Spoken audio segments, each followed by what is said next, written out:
This is the Jtech Bluetooth audio receiver. I've had an opportunity lately to test a few of these different types of devices. Most notably one called a key docks.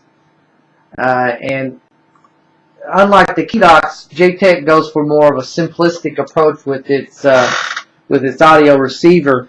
I want to show you what's included with the box first, though. Is you've got the micro to USB cable, a male-to-male audio jack, and the instruction booklet. But this device is very simple. It's a little small 2x2.5 inch, roughly, square white device that basically only has on the back, as you can see here. Let me bring that up a little closer. A connect button for the Bluetooth, an audio out, and the cable where you would put in the charging cable so that it's powered up.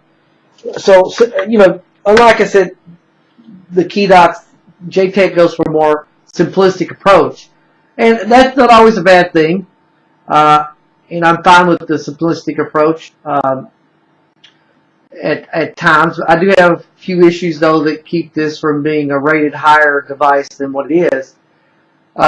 First of all, pairing is easy. No issues with pairing. You just hit the connect button on the back for a few seconds, and the blue LED flash, and you pair it. It worked fine with my phone, and it can be done via the Bluetooth or NFC, either way.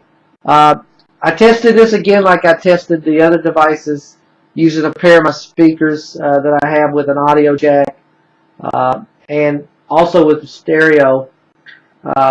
The one thing that I do wish that this had, that the key docks has, was the ability to plug in a pair of RCA cables to give you more of a true stereo sound than what you really get normally through the auxiliary cable. You're going to tend to get a better sound with the pairing of RCA cables.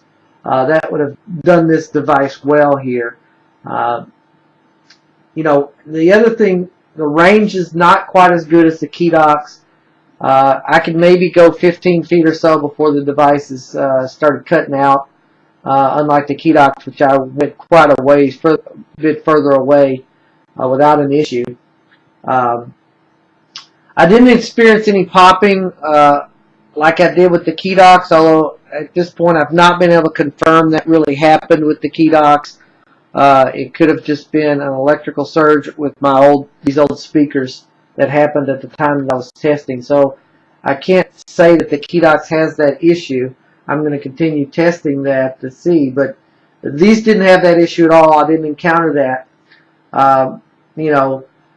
And again, key docks has the ability to make phone calls where the Jtech does not. For me, that's not a big deal because I wouldn't use these devices for that purpose anyway.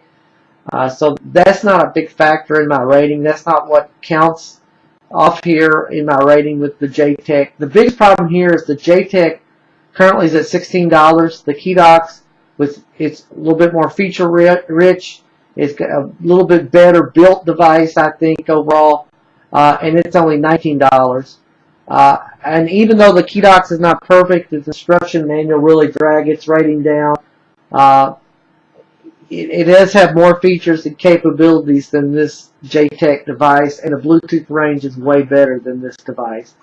I'm fine with Jtech going for the simple route. In most cases, that works well, and it does sound okay through its audio cable. But the price versus features drag this rating down for the Jtech. If it was a bit cheaper, I'd say less than $10, this would be rated higher. But right now it's 3.5 stars.